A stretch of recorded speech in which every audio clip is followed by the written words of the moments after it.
Welcome to Zero Knowledge. I'm your host, Anna Rose.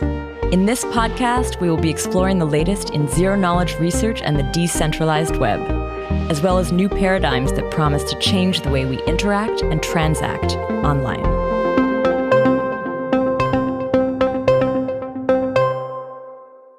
This week, James and I chat with Joseph Delong from Sushi. We talk about working with anonymous contributors, the evolution of the Sushi project from a fork of Uniswap to a full-fledged ecosystem of products. We also talk about the recently discovered vulnerability in the MISO contracts, how this was caught and mitigated, and what's next for the project. But before we start in, I want to highlight something for job seekers in the space. If you're looking for a job, you want to jump into the ZK world, the next ZK Jobs Fair is happening on September 30th. This will be our fourth. So we host these on gather.town, and they're an awesome way to get to know the teams that are hiring in a very casual, social, virtual space. So if you're looking for your next job, be sure to get your application in. I've added the link in the show notes.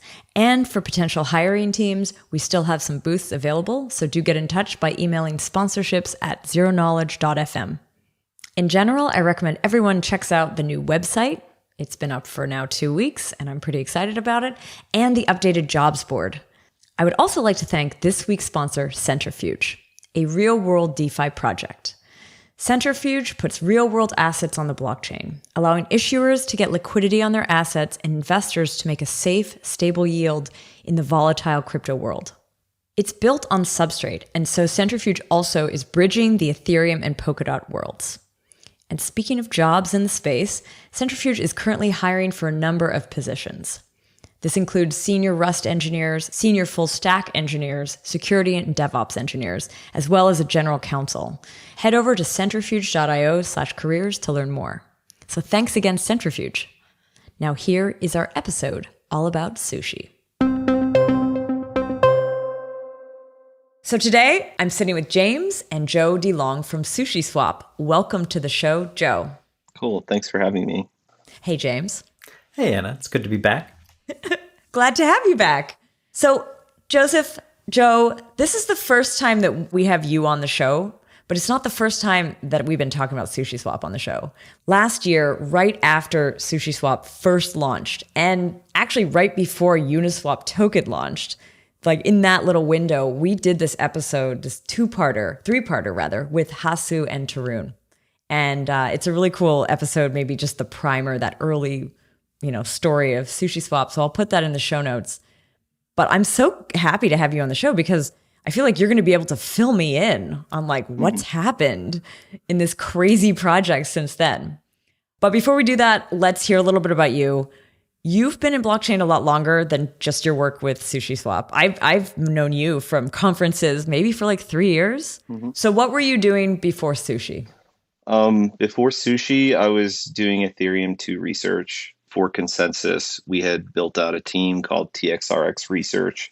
I was working on cross-shard transactions, research regarding that, and the team was working on a smattering of research topics that pertain to ETH2.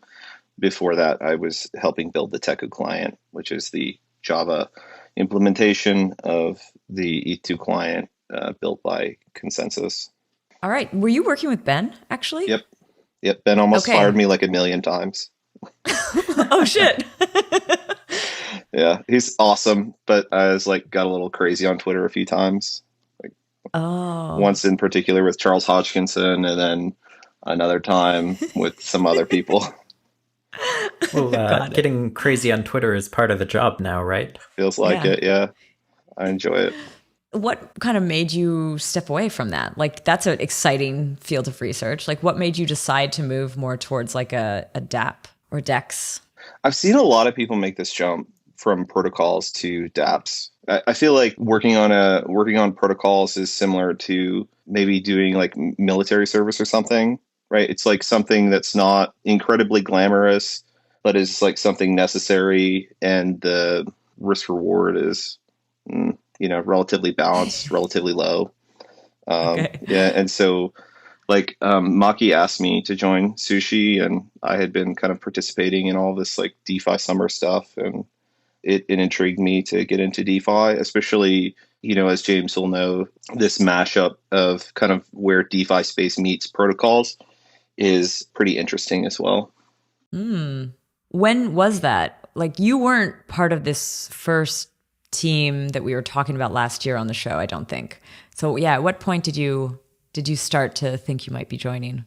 Yeah, it was Maki called me December 27th, and I was with my family, my extended family, for it's around Christmas time. We were in like an Airbnb all together, and I kind of liked it. It's like kind of sexy. It's a little risk on, and I had been a sushi farmer, supporter, community member, and I had talked to Maki a bit and respected his leadership style and work, and I thought that it would be a great opportunity. What was sushi at that time? Like in December, maybe a little backstory about it too. Like it had arrived as this fork clone of Uniswap, had at some point like gathered a lot of the liquidity, and then there was like Uniswap launched a token, liquidity was moving back and forth. Like that's where I know the story. That's like what we covered. I actually don't know anything since then. So yeah, what was happening maybe from that point to when you joined? Sure. I think that that's probably a good place to pick up, because kind of this fork novelty had worn off, but the team had huge potential. We have like this is not biased in any way. We have the best like development team of any protocol out there right now. And when I arrived, we had really solid team at that time as well. And really, I saw like a lot of potential and just wanted to help in professionalizing the organization, helping with architectural direction, but also moving it from kind of like a ragtag team of like outlaws to, like a legit DeFi project. How big was the team when you joined? 6. Okay. How big is it now? It's like 24. Okay, cool. All that is like, most of it is like organizational structure. They kind of already had a pretty good thing going, and I just wanted to enhance that. And I think we have been doing pretty good ever since.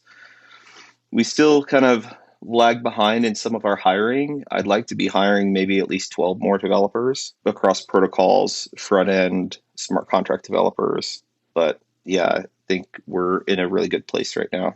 That's a lot of developers. How do you work on like project management with a distributed team of, some semi-anonymous people? Yeah, there are some challenges, I would say, particularly like ownership of like repos and what kind of access do you give somebody. But once they're on core, there's a relatively high amount of trust that we're not going to kind of get like poison pill commits or anything. And so there's like a huge amount of trust. We kind of do like, we'll do team of team style development. For instance, in Trident, we have a smart contracts team. We have people working on front end design. We have people working on front end implementation. We have people working on the routing engine, and they're all kind of broken up into teams, but just kind of cross communicate in between each other. Mm-hmm. Are there a lot of anonymous, like Maki, who you mentioned there is kind of an anonymous character online? Do you know your teammates, or do you actually work in like an anonymous state together? One of them actually told me. I thought he gave me his real name, and one of them just told me it's a made up name. And I was like, of course, it's a made up name, Chester LaCroix. How could I have not? Sounds like the name of a jewel thief, That's good. So yeah, but do you know your teammates? For the most part, yeah. Okay. Not as well as you might think, though. Yeah, there are a few anons. There are a few like pseudo anons, I would say. What would you use then to kind of gauge that trust? Like maybe you're using a different metric than like seeing their face, knowing their name. What is it then? Oh yeah, I talked about this a few times. Is like this, like what real professionalism is. Is real professionalism is not suit and tie or having a nice email signature. Real professionalism is committing to doing something and then doing it, being accountable for your actions, being a good coworker, being a good leader, being a good follower, that sort of stuff. I think that is real professionalism. And I think that trust is built up on a basis of exhibition of real professionalism. Do you use, though, like any back kind of like maybe previous commits, something like looking at their GitHub or any of the other behavior maybe you saw, especially when you're thinking of like hiring someone who you will never, like you won't know their name. You won't be able to check their CV necessarily. What we'll do, unless it's somebody who's been working with the team already, we'll typically kind of like pick the best people that we've been working with to come join core. If we have a need that we really need to fill, what we'll do is we will find someone who fits the role, approach them and ask them to kind of commit either part-time or full-time for a month. And then we just kind of evaluate their performance. This is a great system, but it also is terrible for the person who is like maybe has another job or has to live a month, not knowing that somebody's going to commit to them. Mm-hmm. And so I would like implore the world to find a better system than that, because it's hard to judge people that way. But don't you feel like when you're hiring, James, you probably like you're taking a risk. You're going to put in time and effort, and you're sort of, it's like both sides are constantly trying to mitigate the risk they're taking. Working in this space at all is very risk on. We're all, doing extremely risky things that might not work out all the time. Mm-hmm. Taking a risk on hiring someone generally is one of the safer things we can do. The big risks that I feel like I'm taking, and I don't know if this is the same for you, Joe, is this product going to hit the market and are people going to use it? Yeah, I think that's a risk. Like, especially with Kashi, we found that we were like, everybody's going to use Kashi right away. And like, it took us, 2 or 3 weeks, even with rewards, to get $10 million in TVL on Kashi, maybe like 1-2 weeks. And is Kashi a lending market? Yeah, it's an isolated lending market. So you can, just the way that you design AMM pools now, I pick token A and token B. I can do the same for a lending market. I can pick my lending token and my collateralization token. Would you only release this each time as like a single pair? Yeah, but you can design any pair that you want, right? So Okay. It's kind of like a permissionless system where you can design those pools. And the reason that we do that is where you have pooled lending, like on Aave or Compound, there's an inherent risk of any particular, like essentially by lending or borrowing, you're taking on the entire risk of any individual token that's in the platform. Because if there was a failure to liquidate, the protocol itself becomes insolvent. And by doing risk isolated lending, essentially that risk is isolated to that individual lending pair. Mm-hmm. So if you want to play it out, you have Compound, at one end of the spectrum where all of the tokens are in the same pool. You have Rari kind of in the middle with a bunch of different pools with different token combinations. And Kashi is the other end where each pool has exactly 2 tokens. Mm-hmm. Exactly. Yeah. And permissionless too. So you can just create your own pools, which is great for, betting against new tokens. Who uses it? Like, is it teams that would deploy this themselves, or is it individuals deploying it within an interface that you've created? I think it's more individuals. We have had some teams like the Fei team and the Rai team. Reflexer Labs have approached us and specifically wanted to do lending markets. Our plan long term is to basically for each lending market, we need to integrate an Oracle, and that Oracle allows you to tell when to do liquidations and kind of like the utilization rate, et cetera, to determine what kind of like elastic rates you charge for the lend. So right now we have Chainlink integration. We would like to enhance that. We had started, but there was a really bad user experience to integrate TWAP oracles. Mm-hmm. But generally that's the direction that we're headed, is so that kind of as long as there is an AMM pool, you can lend against something or you can borrow against something. So I always hear like chain link integrations, but I don't know what that means. Sure. Is that like you're pulling their Oracle data somehow? That's right. You've decided to, but where do they get their Oracle data? Like, why would you trust their data more than I don't know, like something else? So this is a kind of like out of simplicity. TWAPs require 2 snapshots, and Chainlink will kind of provide a price feed. And so we're relying on like this kind of centralized like authority to say, what the price of token A or token B is. long term, we want it to be kind of like entirely permissionless. So it's just looking at other AMM markets. But there are also other like security considerations, right? Like depth of liquidity, volatility that we can't really get a good read on chain, whereas like Chainlink kind of like handles much of that. They kind of say the market size is this and there's a good enough liquidity, so we're going to provide a price feed. But the other way, where we're going to use like some TWAP oracles as well to create markets, has like positives and negatives. The positive is that like I can create any market that has an AMM pool. The negative is that like it can get really degenerate really fast. You had mentioned something a little earlier in this episode as well, Trident, but I don't know what that is either. So, and I know that there's like a few products that you've created this year, so maybe we can go through some of them. Maybe Trident's not a product. Actually, I literally have no idea what that is. No, that's perfect. I'm glad you asked. Okay. Yeah, this is like actually some like critique that DC Investor made the other day. Like we get too cute with the names and that like that becomes complicated. You know, if you're talking about an iPod or an iPad, like people are going to learn those terms, but for like esoteric like lending markets or capital markets, it's kind of like a little bit like, I don't know, that you could stay cute with the names. But so we've built a few things this year. Mainly Bento is like kind of our like I would say our major development. Bento is a strategy vault that is also an application host. And so tokens come into BentoBox. Those tokens are taken and exercised in strategies.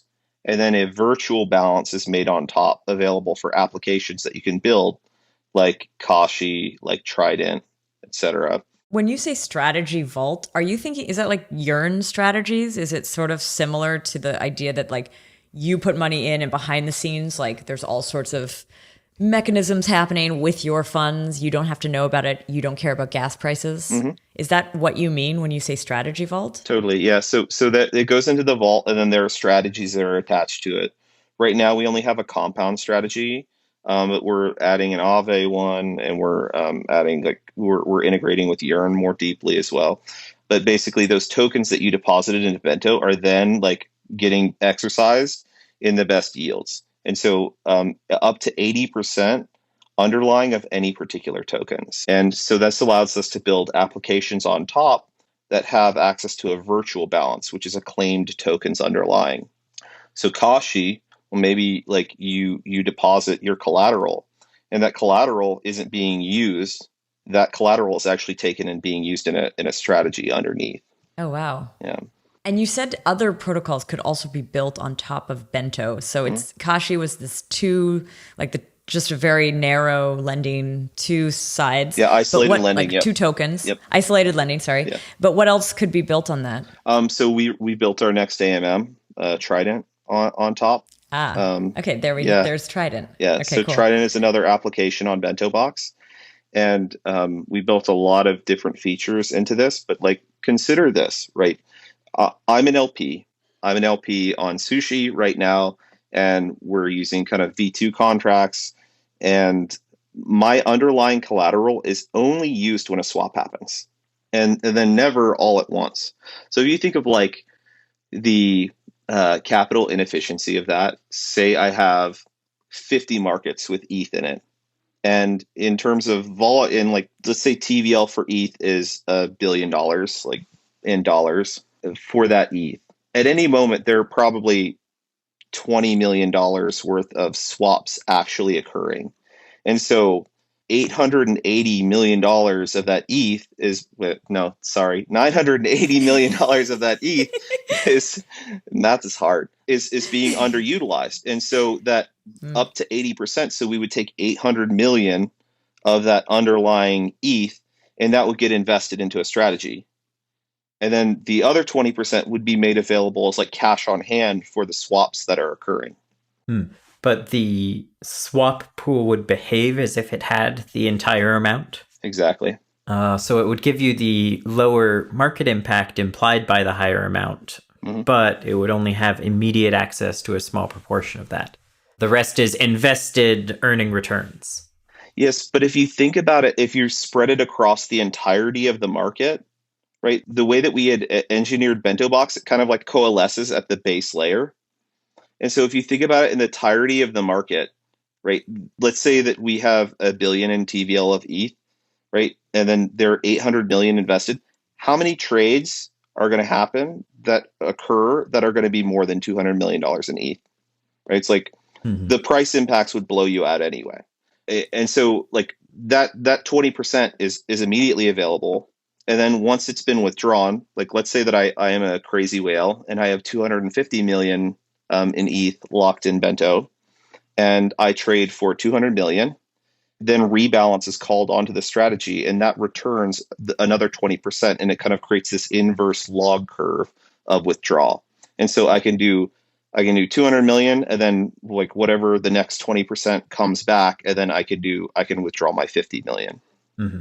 So you may have to wait a little while until like Compound has the liquidity to give you that cash back, but you're going to get your money back relatively quickly. Like in almost 100% of the cases, you will be able to access your money instantaneously. There are only a very like narrow set of circumstances and narrow set of whales who will not be able to access that instantaneously. Yeah, I don't know about you, but I'm not checking around a few $100 million on SushiSwap this week. Yeah, right. Yeah, me either, man. Well, we were when with the MISO, but yeah. Oh, okay. So here's another one. MISO. Yeah. You just mentioned another thing. They tend to have themes. Although, what is Trident? Like Kashi Bento. Okay. Yeah, the naming is MISO, all off there. But Trident? Yeah. Is it like the gum? Or is it like the fork? Exactly. You fell onto it, right? Like, so we got a lot of shit for being a fork, like a lot of shit. And kind of like we spend a lot of our time like getting bullied on Twitter about being a fork by like people who are bag holders of other projects. And so we just decided to kind of like lean into the fork narrative as a joke. And Crypto Cobain had kind of, I don't know, he kind of like made this joke that like the Trident is a fork if you think about it. Yeah. And so we kind of like thought that was going to be a great name for the new protocol, Trident. Mm-hmm. Yeah. Is Trident a three-pronged approach though? Are there three strategy prongs to Trident, or is it just about the fork? The metaphor stopped somewhere. Yeah, it's about a fork, right? But like so we built Trident as kind of like an AMM factory, and all of our pools conform to an iPool interface. So you can implement any pool type that you want and add it to the master deployer, and then now we can route to it. So you could have several different types of pools following the same interface? Mm-hmm. Something that's more like the traditional Uniswap pool, or something more like a curve pool or a balancer pool? So we built 4 different types. We built like a V2, or standard traditional constant product pools. And we built a concentrated liquidity as well. That's like comparable to V3 in some senses. We also built a stable swap pool that permissionlessly allows you to add up to 32 pairs. So if you want to go from DAI to USDC, like something like that, that's a stable swap. Ren BTC to WBTC, that's a stable swap where the equivalent exchange is expected not to have a huge like price differential. Mm-hmm. And that's similar to like Curve and Saddle? Yep, exactly. And then weighted pools, and we built all those. Weighted pools would be similar to Balancer? That's right. Yeah. I'm trying to figure out all the like analogs here that can compare things to understand. Sure. You got to understand that like I want to keep everyone's name out of my mouth, Yeah. So I'll say them for you. Okay. Yeah. Cool. Thank you. So Trident, we also built this routing engine called Tines, and Tines allows us to go kind of like multi-route and multi-hop nested. And so since we have like these different pools that different tokens succeed at, for instance, stables tend to succeed at these stable swap pools. Shitcoins tend to do really well in like V2 style pools. Blue chips tend to do really well in V3 style pools. We wanted to be able to have the ability to kind of compose that in such a way that would give you best prices. So the benefit of the iPool interface is that the Tines routing engine can look at each pool, use the same interface to access them, and find the best route across many different types of pools. Mm-hmm. And it takes into consideration price impacts, gas, map topology. It's pretty rad. Oh, fees too, of course. Very cool. So the Tines is, roughly equivalent to like all of these other DEX aggregators, but it works within the Trident ecosystem. Yeah, totally. And it's GPL3. So if anybody wants to fork it and use it for their DexAg or something else, like we're happy to see that as well. Great. All right. So now MISO? Yeah, MISO is our IDO platform. It's like a token launcher platform. Okay. And what does IDO stand for? Good question. Investment. Initial decentralized offering, maybe? Oh, probably. That's it. Like Dex offering? I've only ever heard it as initial Dex offering. Dex okay, offering. all right. There we go. There we go. One. I just googled this. It's initial Dex offering. Yeah, that's what they call these platforms. I actually hadn't even ever thought about it, but like Polka Starter, et cetera. There are other. And this is a token launcher platform that we built that allows you to do Dutch, batch, just like a regular token sale. And it's like we don't take anything up front. It's completely free. You just can launch your token from there. Right now, we're kind of like in a gated launch phase, but the ideal long term, if we can figure this out, is to have it be completely permissionless. Very cool. Is there any equivalent to this in Uniswap? Like I know tokens were launching themselves in Uniswap, kind of. No. They don't do this. You wouldn't call it an IDO launching there. Yeah, no. They don't have an IDO platform. Like we're kind of like expanding horizontally, and I don't necessarily see Uniswap as our competition.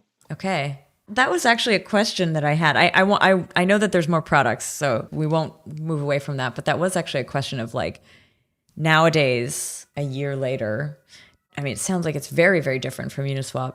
I guess you don't consider them competitors, but do you still get a lot of comparisons? Yeah, totally. And that's fine, right? And I think Uniswap sees us as competitors as well, but we really just want to have kind of like the best DeFi experience for everyone with the best access to lending and swapping and tokens that are being launched. I mean, we had to stay competitive on the basis of like how our pools were. Just like the price impacts were too high, capital efficiency was too low. But we're going to see a 2x capital efficiency over Uniswap, if not more, depending on like what the rates on the strategies are. Mm-hmm. You said a little earlier that you were horizontally expanding. You're moving out into different lines of business. But it kind of feels like you're looking to assist with the entire token lifestyle, kind of go with a vertical expansion. You're starting with MISO for IDOs, building liquidity in the swap pools and Trident pools, and moving into vaults and lending for the same tokens. Are you trying to like build out to get the entire life cycle of new tokens? Yeah, I think so. We have been working on some other like interfaces that allow you to, if you're launching a token, to kind of like have like a Shopify like experience for the like token launcher. It's like I have to launch my tokens. Maybe I want to have incentivized pools. I need to launch pools. I kind of like want to manage that. I want to manage a treasury. Those are the kind of problems that we're approaching, and we'll have those more deeply integrated, I think, post Trident launch. Interesting. Let's finish with the products that you have, because I know I have at least one more on this list, which is like X Sushi. Mm-hmm. Is that one of yours? Would you consider that a product? Yes, it's a very early one. Like you take sushi and you stake it into X Sushi, which has kind of a one-to-one exchange. Each time that harvest is called on the fees that were collected from the AMM, they're collected and then swapped for sushi and then deposited into like this X Sushi contract. And so you deposited sushi and you essentially can withdraw more sushi. It's not like a flash loan though. No, I mean, we have flash loans too. Oh God, what do you call them? We just call them flash loans, but they're on BentoBox. Okay. So you can, okay. we have a lot of products, I think. That is a lot of products. We talked about growing the team a little earlier. How many of these products existed last December when you joined? And how many of them were built out by new team members? And how many were built out by outside contributors and then adopted into Sushi? So we had Bento, Kashi, and MISO. Those were in the pipeline, so to speak. Bento and Kashi were co-development between Sushi and Boring Crypto. And MISO was a co-development with Chef Gonpachi. But really, it took a lot to get those across the line. I think the initial estimates for Bento and Kashi was November. And I joined in January, and they weren't done. And we weren't done until like March. Yeah. And then MISO was just really launched in May. So maybe like 5 or 6 month differential from what we thought. But Trident is kind of like an all new design. And I feel like a majority of the Trident team has been hired after the fact, after that initial team. We have working on it. We have Mudit, Sarong, Gasper, Kino, David. Like we have a decent sized team that were not there before. So when you described your role as professionalizing the team and adding structure, I guess a lot of that was taking these products that were in the pipeline and making sure that they get across the finish line and out into the world. Is that about right? No, for like professionalizing, I just mean like kind of helping to encourage a work environment where it would be, because I've been at crypto startups. There are a lot of shitty ones out there. And in terms of like toxic environments, that's something that I focus a lot on in my life is once you create a toxic environment, let's say that there starts to be an overactive amount of misogyny or a sort of like HR problems, you can create like a really bad culture. And they didn't have that problem, by the way. I'm just saying like kind of helping guide them to a place where they could have a collaborative culture that was like what I would deem more professional. Just make it a regular business, right? Like, why does it have to be some DAO, blah, blah, blah? Just like we've been focusing on the same human problems for like the last, like the first cuneiform letter is about somebody complaining about the quality of copper of like a supplier that paid it to him, right? Like these are the same problems that we've been dealing with since the beginning of humanity.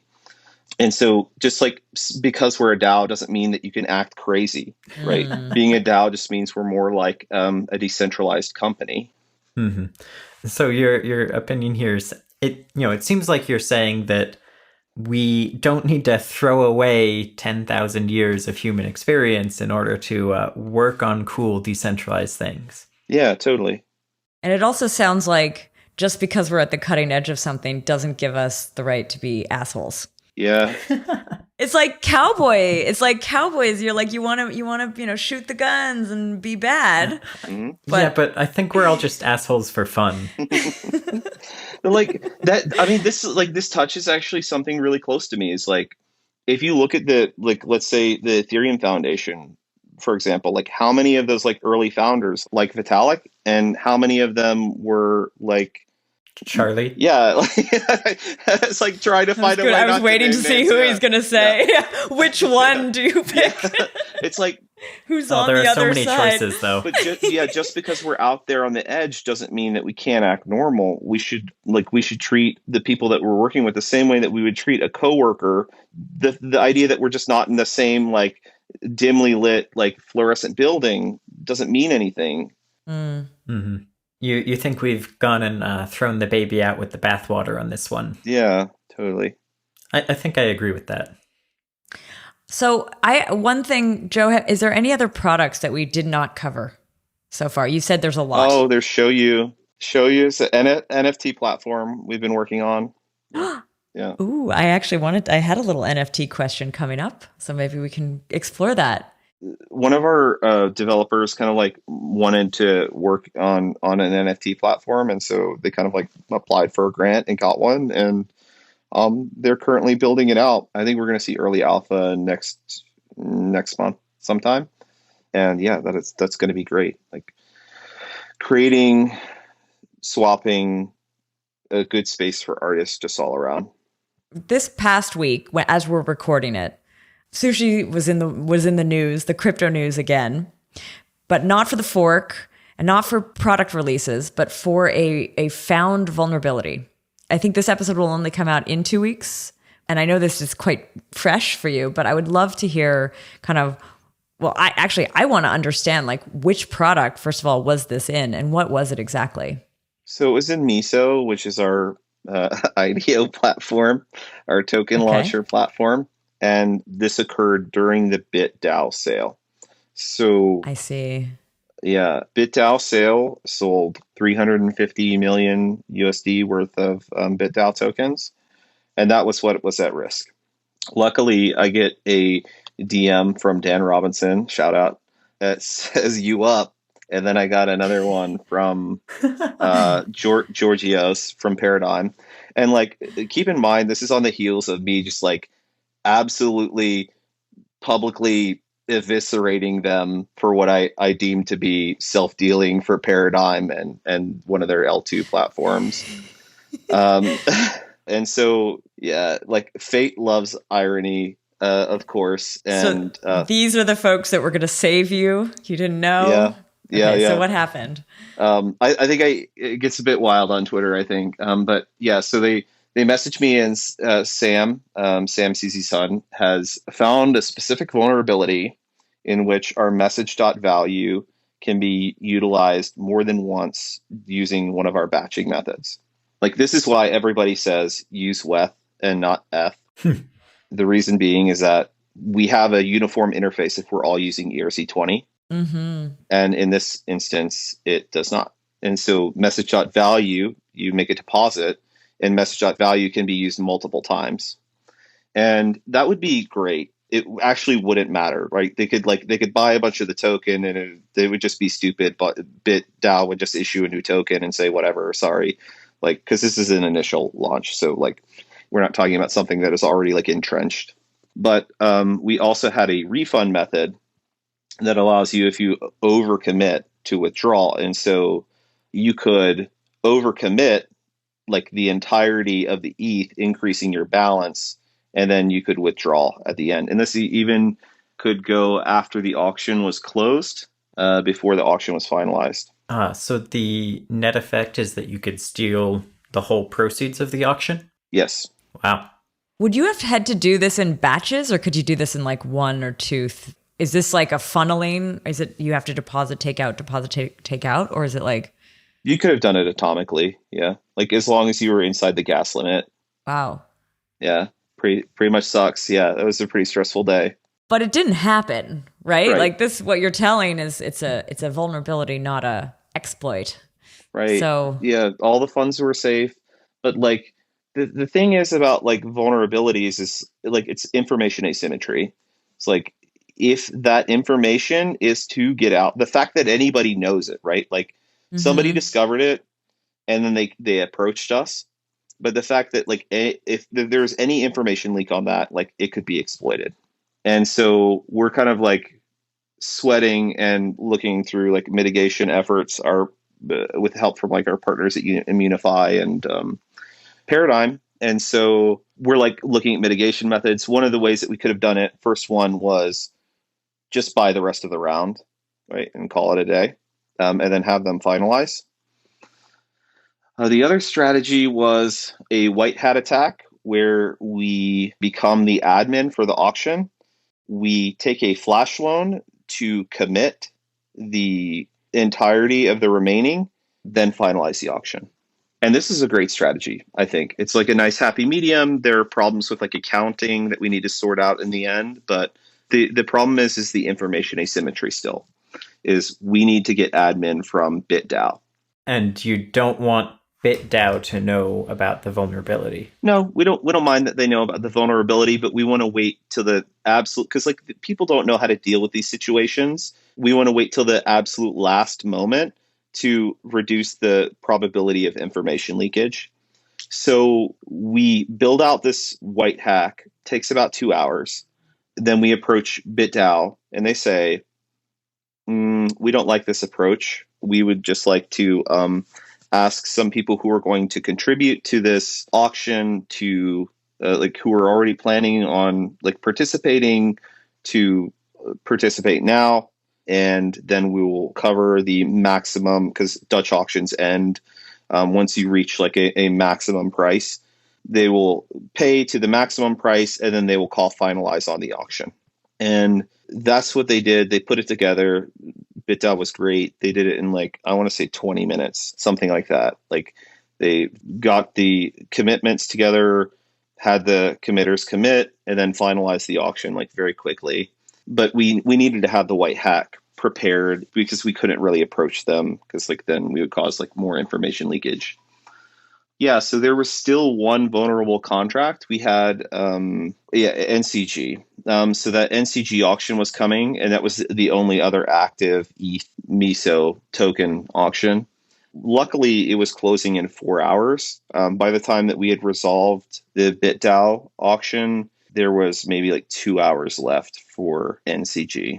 Wow. So it wasn't just going to affect that one that you had sort of found it for, but rather any that had already started at that point. Did you stop at that point, like the chance for anyone to like launch another one? Oh yeah, definitely. Like that's the first thing we told the PM was like, no more launchy of auctions, please. But so like only ETH based auctions were vulnerable because it is like wrapped around this message.value. Mm-hmm. Yeah. So we did have a concurrent one that's actually still running. That is another BitDAO auction, but the sale is in Sushi, which is an ERC20. So we're totally fine. But NCG, we kind of had to keep quiet even after we had accomplished what we needed to with BitDAO, because the same vulnerability existed, although to a lesser extent, right? Like we're not talking about $350 million. We're talking about like 8, like something that like a loss that Sushi could sustain. The other one is like the end. There's an asteroid hitting the dinosaurs. Yeah.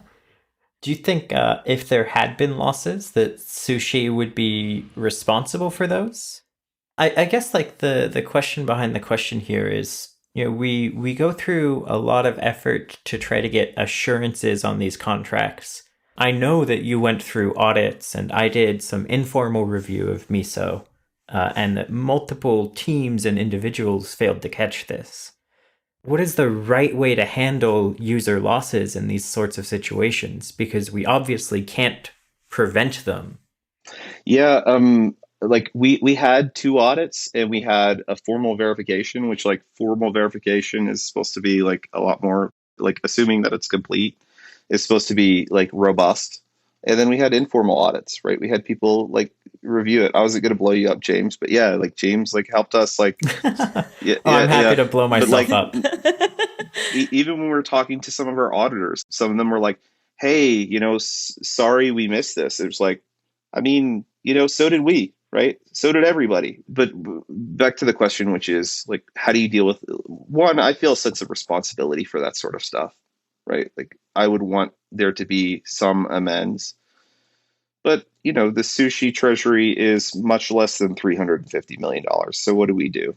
Do we inflate all of Sushi to pay back these stolen funds? Or I just don't know. And so I think long term, this is it. Like everything in the world is vulnerable. That's why they have cybersecurity insurance. That's why you have car insurance. Even if it's self-driving, it doesn't matter, right? Like a tree can fall on it. Everything can fail in some sense. And so everything in this world is actuarial risk or memes. And this is, you know, the former. Do you think the space is going to move towards insuring this kind of risk in addition to getting audits? And what's kind of the role of audits versus insurance in the future? I think audits and formal verification will be a way to underwrite the insurance. Actually, I come from the insurance world, worked at USAA for quite some while, helped them build some blockchain things and some insurance things. And the one thing that our industry is too immature to know is that there's huge risk appetite in reinsurers. And so when I insure something, reinsurers are like, I break off like the most dangerous tranches and I sell them to reinsurers. Let's say that I have an umbrella policy for somebody that's like $1 million, right? My expected claims are probably going to be less than $100,000, but that like 100,000 to a million, 100,001 to a million, those losses might put my insurance company out of business. So what I do is that I break that risk off and I sell it to a reinsurer.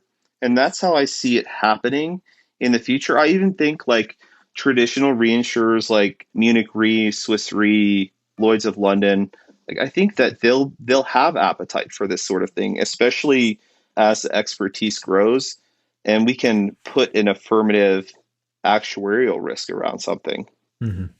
So the main thing we're missing right now is maturity of the industry, so we can understand the risk better, and we can take that risk that we understand and take it to reinsurers or the traditional insurance industry. Yeah, I think smart money will do that. And this is something that I think a lot of platforms are asking for. And so this is probably the next actual DeFi primitive, is insuring protocols as a whole. Because I would love for Sushi to be able to purchase coverage like for this Trident launch.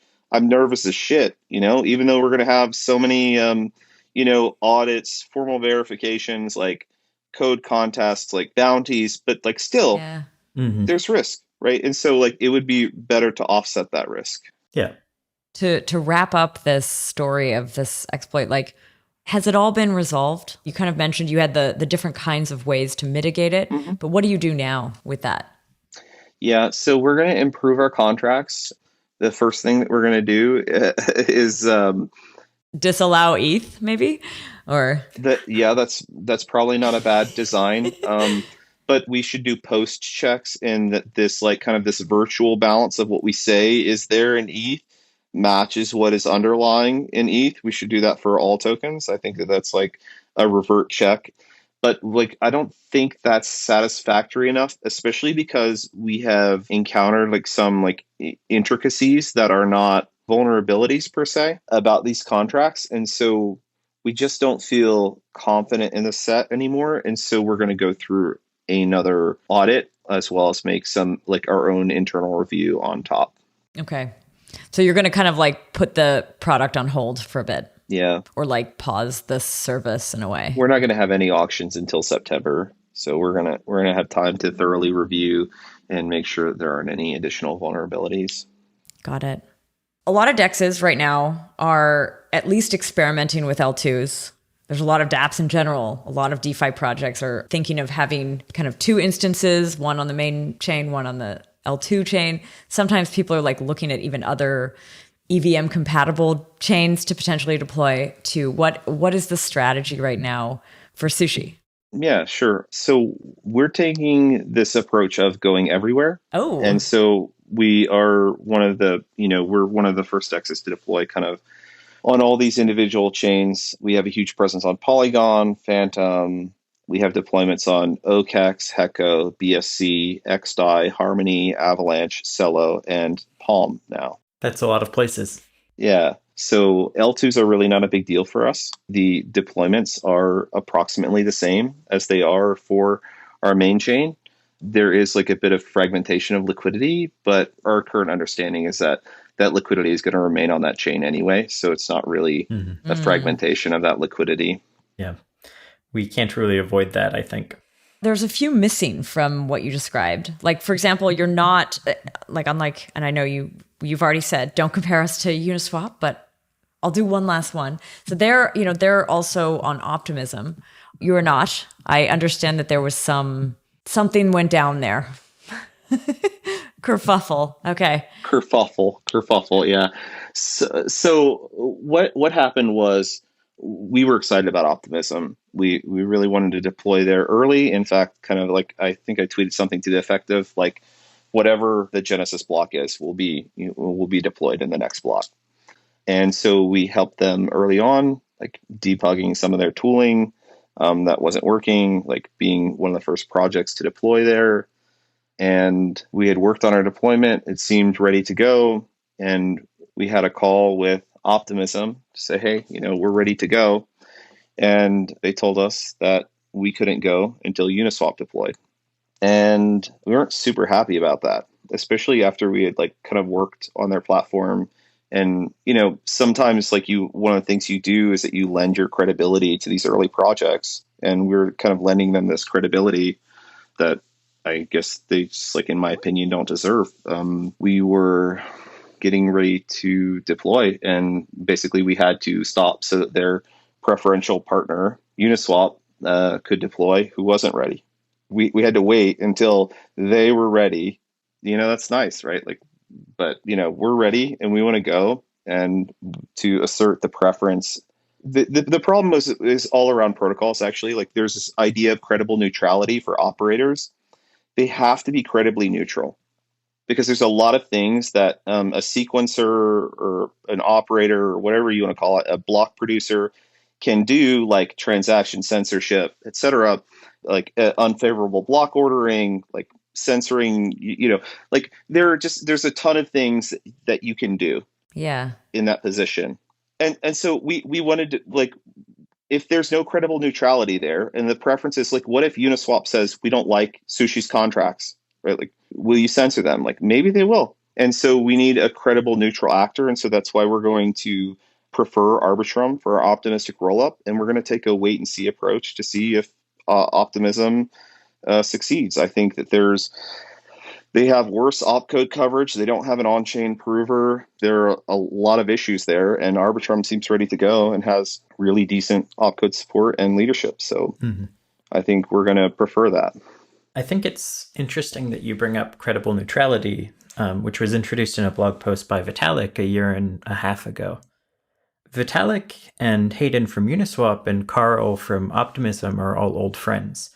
Do you think that this is a example of people not behaving neutrally to favor their in-group, their friends? Yes. I say that with an asterisk because this has happened to us with another project that had investment from A16Z. We had a better deal for them, and they were essentially coerced, I guess, into not launching on Sushi and preferential for Uniswap. Had that never happened, I wouldn't be so like whiny about it, but that did happen. And we lost a lot of TVL due to kind of like meddling of venture capital. And so my gut instinct on this, the first go, was that like this wasn't nepotism, that this is like something kind of orchestrated, because you look at the ones that, like, Optimism is a Paradigm A16Z investment, Synthetics is a Paradigm A16Z investment, Uniswap is a Paradigm A16Z investment. It's like, I see, like, it doesn't take like that much pattern matching to figure out what you think is going on here. But like, I know even the names you just mentioned, just recently, there was, maybe not that recently, but there was some talk about like the Sushi DAO potentially, or there was a proposal to like give tokens to, I don't know if it was one of those VCs or like a bunch of VCs, these tokens at preferential prices. Was it in a way because like there's this feeling of disadvantage because you don't have one of these partners in a way in the ecosystem? Yes, I think that was the motivation. But I would say that I am against this deal. And I think I have come out from the start. Like, there are so many like things wrong with it. Like introducing Sushi into this idea of being a security, just like giving a gigantic discount to people that were probably going to market buy anyway. I just like, I've never been in love with this idea. Yeah. What happened to that? Is that still being considered, or it didn't pass, did it? No, so it was just a proposal in the forum, and on a basis of our feedback from our legal team, like, we're not going to move forward with that because it like introduces us into so much risk. Very interesting. Saying that you feel like you're at something of a disadvantage and that you feel like the shared investors for these projects are one of the reasons they're giving each other preferential treatment. Do you feel like there is an in-group in the Ethereum ecosystem that you're not part of? 100%, yeah. Even just like working on these research problems, like I'm coming from Ethereum research, right? Like Ethereum research.ch, right? Like this where we all share information and we collaborate, because I was in protocols before. And so like, could you imagine if Vitalik worked on something and then like didn't open source it or didn't make it like publicly available, try and make it proprietary? It is a really sad situation inside DeFi, I think. Isn't Vitalik a notional contributor to Optimism and Uniswap?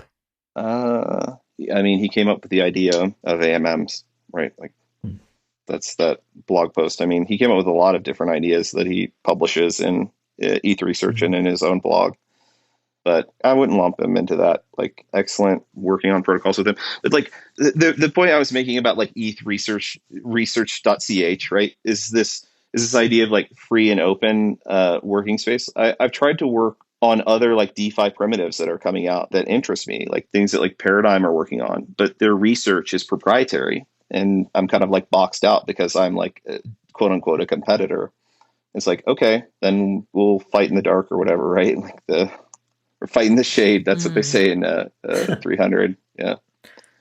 It seems like for you, this is a kind of about the intersection between Ethereum and Silicon Valley, the more traditional investment space. Totally. Yeah, I think so. And we're moving towards a future where we're comfortable letting go of decentralized ideas so long as it is financially beneficial for me. And that is just TradFi with blockchains. Yeah, I often get this feeling like I never wanted to work in finance. I don't like finance. I like this cool tech. Exactly. I mean, I feel the same way. I remember like sitting like in the car. I was with my wife. I just was like, you know what? I think I like economics.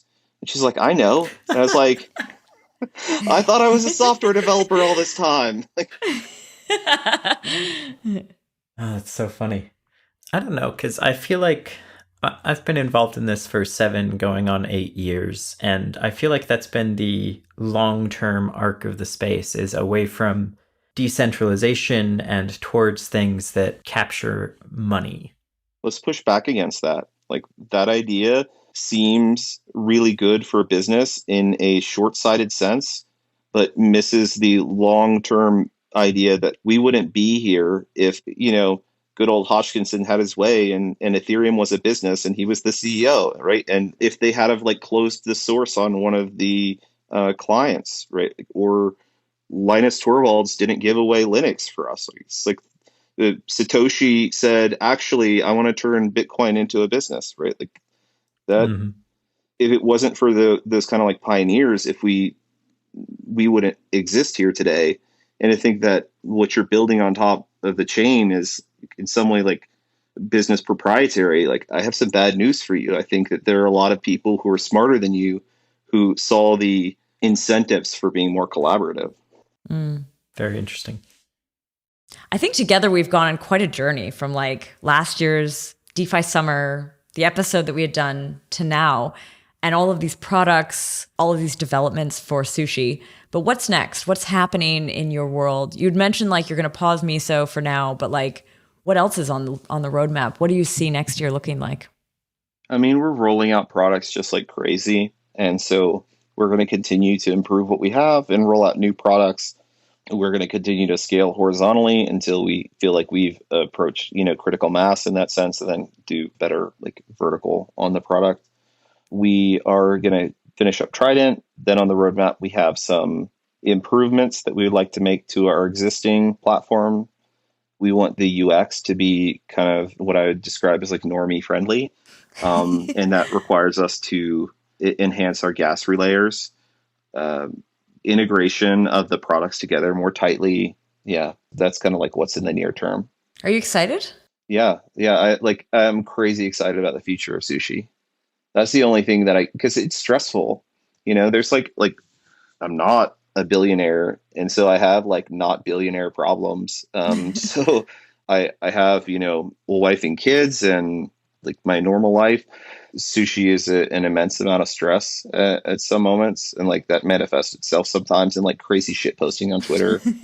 But I wouldn't do it if it wasn't exciting for me. I wasn't excited about the future. Yeah, I can't do anything that I'm not excited about. Do you think it's kind of like a hopeful project in a way? Sushi, it's like you kind of talk about it. It's the antithesis of some of these trends. Yeah, I think by the end of this year, we'll be so differentiated from anything in the space that people say in hindsight it was inevitable.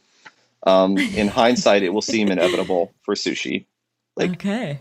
Props to Maki for like when the absolute darkest days came for sushi before I was even there, that I likely would have given up. He kind of like stuck it out and kept it going, right? And I really appreciate the kind of like fortitude. Cool. Well, Joe, it's been a pleasure chatting with you as always. Thanks so much for joining us today. Thanks. Pleasure to be here. Yeah, thanks so much for being on the show. I want to say thank you to the podcast producer, Andre, the podcast editor, Henrik, and to our listeners. Thanks for listening.